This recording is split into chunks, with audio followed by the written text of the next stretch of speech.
Boa tarde, irmãos, na paz de nosso Senhor Jesus Cristo. Graças ao Senhor.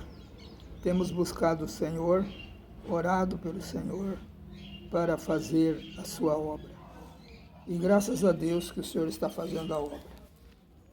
Hoje, graças a Deus, fui fazer a quimioterapia e o resultado foi bom, graças ao Senhor. Agora, eu gostaria de falar com os irmãos, no sentido que eu estou sempre falando, considerando a Bíblia como um prédio com 66 andares. E cada andar tem as suas salas, que são os capítulos. E cada andar e cada sala, que são os capítulos, tem os seus apartamentos. E graças ao Senhor, nós vamos ir de apartamento em apartamento, porque Deus, o Senhor, Ele nos deu a sua misericórdia e nos deu a sua graça e nos deu o seu Espírito onisciente, onipotente.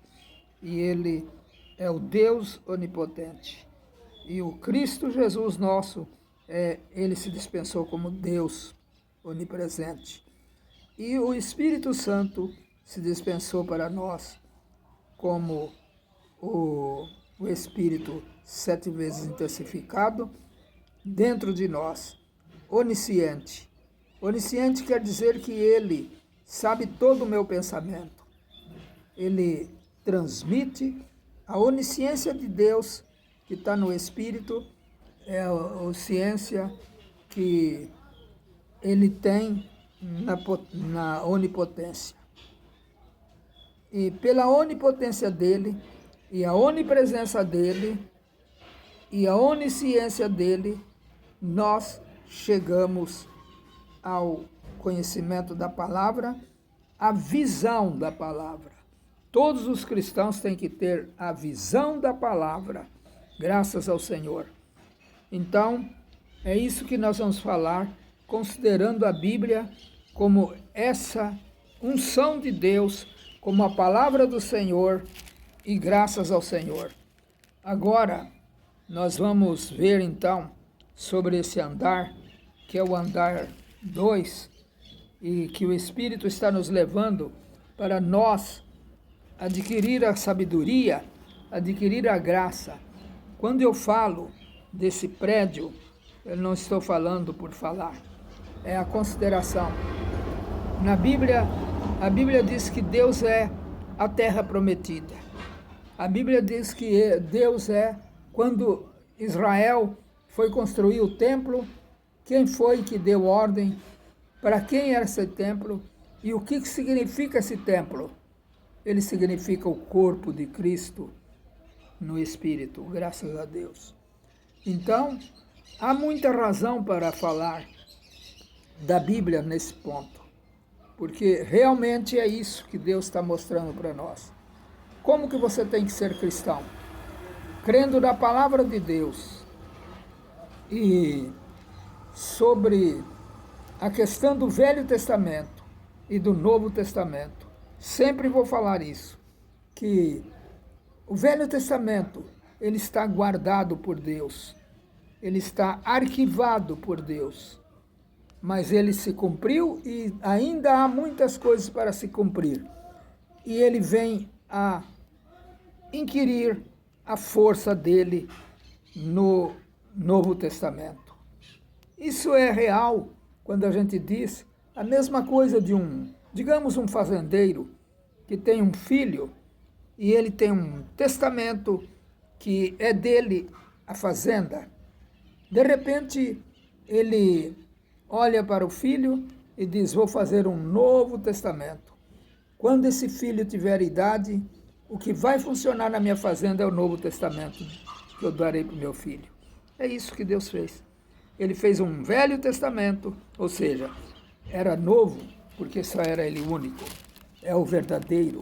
Então, nesse Velho Testamento, ele é o Deus onipotente, ele é a onipotência, ele é a cabeça. Mas também ele se manifestou na sua onipresença, que é o Filho, que é, como estou dizendo, o herdeiro. Esse é o herdeiro. E esse herdeiro também depositou a confiança no Espírito. Então hoje nós temos esse guia, o Espírito Santo está nos guiando. Graças ao Senhor. Quando nós tivemos uma situação no Velho Testamento, como eu já disse, Deus, se apresenta dispensando-nos como o Deus verdadeiro, o Deus onipotente. Muito bem. Então, nós somos filhos de Adão. E quando Deus fez a terra, antes dele fazer a terra, no princípio, ele falou muitas coisas. E todas as coisas que ele falou ficou gravada. E é válida. Então ele disse, quando ele falou nesse Espírito triuno, ele disse, façamos o homem a nossa imagem, a nossa semelhança. Graças ao Senhor. Então ele fez o homem à sua imagem.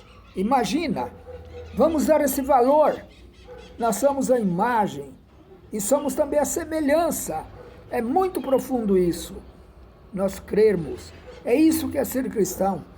Ser cristão é seguir a Bíblia, é seguir Cristo. Aqui é seguir o Deus onipotente. Então, como Adão, que foi tirado da terra, nós também fomos tirados da terra.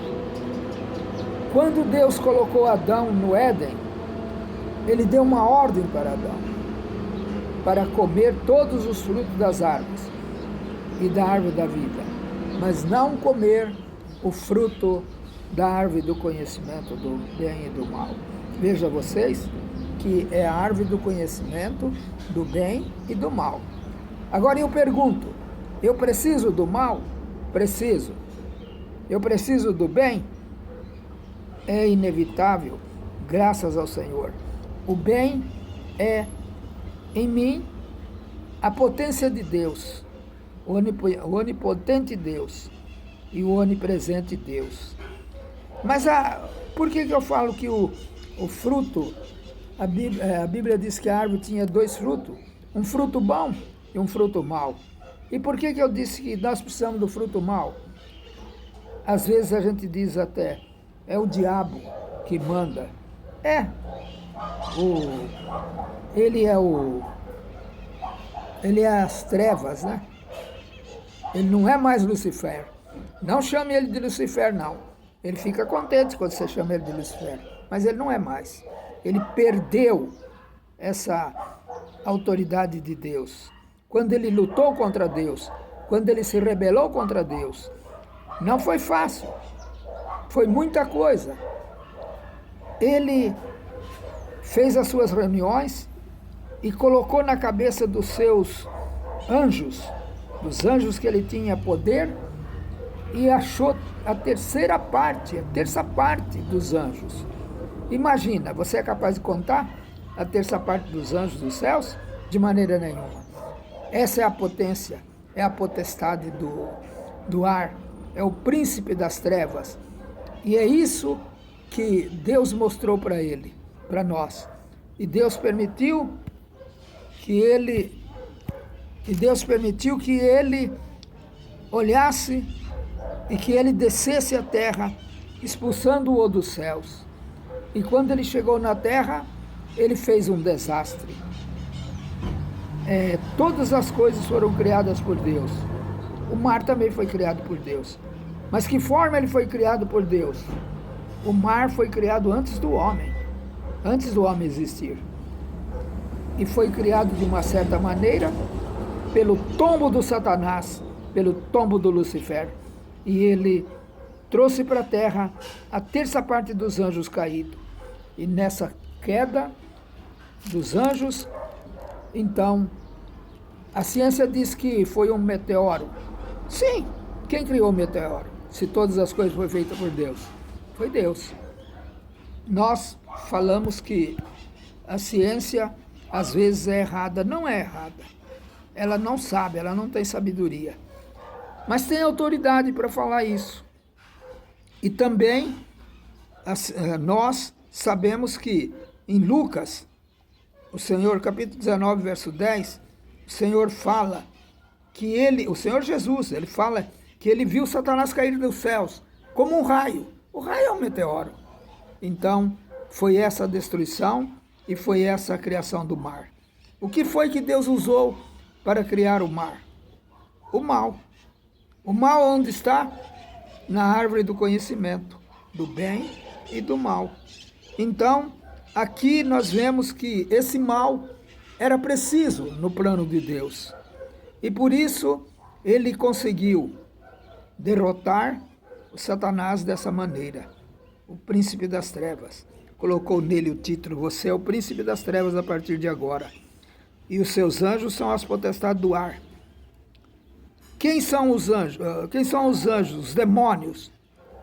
Quem são os demônios? Sim, os anjos são as potestades do ar. Eles ainda são anjos, anjos maus, a terça parte dos céus que se tornou mal. Eles estão no ar, não estão nos céus. E a terça parte também que caiu foi os demônios. Como foram criados os demônios? Até então, podemos dizer que não tinham demônios.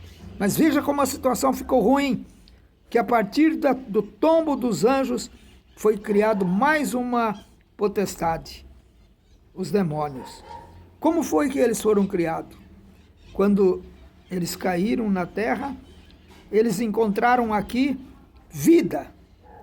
Vida tinha ali o dinossauro, os hominídeos, os leviatã, hipopótamos, e tinha também outros animais, que eu não sei os nomes, porém foi aí que o Senhor, fazendo com que eles se tornassem água, perdendo os seus corpos, assim eles se tornaram águas, perdendo os corpos e reclamando, e até hoje eles estão reclamando. E o príncipe das trevas, que é o chefe deles, deu ordem para eles, para cumprir a palavra de Deus, entrando no homem. Que coisa, né? Olha o mal, como é preciso para Deus. Para Deus não tem o mal.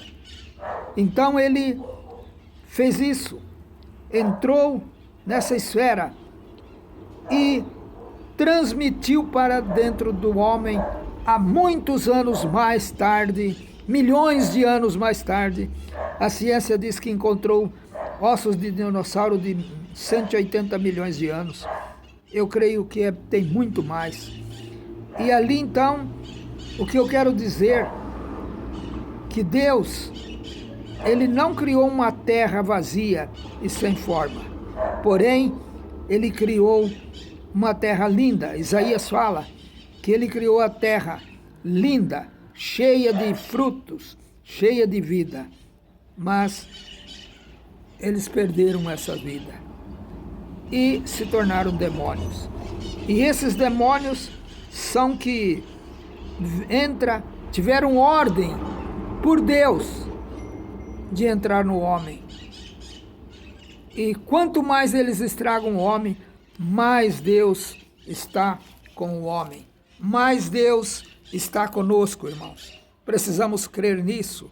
Esse é o Velho Testamento que está registrado para nós. Então nós vemos que o mar foi feito pelos corpos desses animais. E, coincidentemente, a ciência diz que o mar tem a terça parte do mundo, da terra. Veja só, será que é coincidência? Não, não é coincidência. É a palavra de Deus, é o amor de Deus, é a glória de Deus, é a honra de Deus. Então, o mar não foi feito naqueles 7 dias. Ali foi feito os mares. Os mares não são mar. Os mares são rios. Os mares são poços d'água. Os mares, podemos dizer que até um filtro cheio de água lá é o mar. O mares, é mares. Quer dizer que são águas. E aqui Agora nós aprendemos então que esse inimigo de Deus foi usado para fazer um serviço para Deus.